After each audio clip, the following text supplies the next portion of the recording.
Hello all. This tutorial will demonstrate how to edit graphic display styles in Revit. First, to set the graphic display styles. Once you click Graphic Display on the View navigation panel, click one of the 6 options, then you can change the graphic styles. These are examples of the 6 graphic style preset for the isometric view.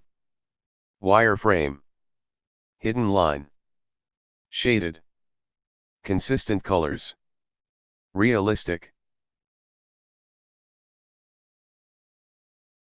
Second, to modify graphic display options. Step 1. Click Graphic Display on the View navigation panel.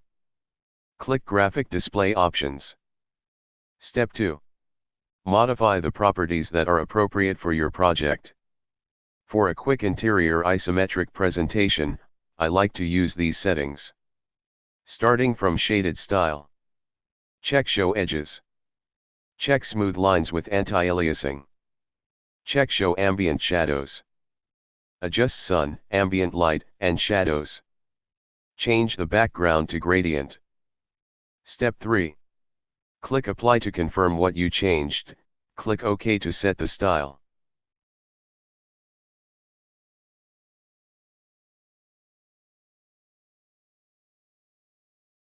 I hope this tutorial clarifies how to edit graphic display styles in Revit. Thank you.